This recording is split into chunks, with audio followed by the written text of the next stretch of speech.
ఒకప్పుడు కందట్టు కేవలం మన ఇంట్లో కూరలు లేనప్పుడు, ఇంటికి చుట్టాలు ఎక్కువగా వచ్చినప్పుడు, కూర సరిపోదనిపించినప్పుడు చేసేవారు. కానీ ఇప్పుడున్న చిన్న జీవితంలో ఏది ఎప్పుడు తినాలనిపిస్తే అప్పుడు వెంటనే ఇన్స్టెంట్గా తినేయాలి. అలాంటి ఐటమ్స్లో నాకు నచ్చిన ఒక మంచి ఐటెం ఈ కందట్టు. మరి లేట్ చేయకుండా రెసిపీలోకి వెళ్ళిపోతే దీనికోసం నేను ఒక మీడియం నుంచి స్మాల్ సైజ్ కంద తీసుకున్నాను. అంటే దగ్గరగా పావు కిలో బరువు వచ్చిందనమాట.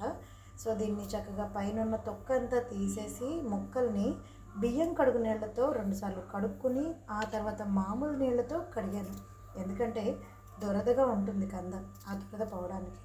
ఇప్పుడు దీంట్లో మన కారానికి తగినట్టుగా పచ్చిమిర్చి, ఉప్పు, కొద్దిగా పసుపు, ఇష్టమైతే ఇంకొంచెం ఇంగువ, నచ్చితే జీలకర్ర వేసుకుని గ్రైండ్ చేసుకోవాలి. కొద్దిగా కచ్చాపచ్చగా గ్రైండ్ చేసుకుంటే పంట కింద చిన్న చిన్న కంద పలుకులు తగులుతూ రుచి చాలా బాగుంటుంది.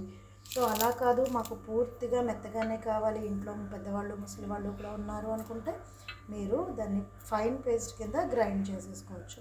ఇప్పుడు దీన్ని చక్కగా కావాల్సిన కన్సిస్టెన్సీలో కలిపేసుకుని నాన్ స్టిక్ పెనం మీద వేసాను కాబట్టి బాగా వచ్చింది అంటారేమో, అందుకే నేను ఇనప పెనం మీద కూడా వేసి చూపిస్తున్నాను మీకు.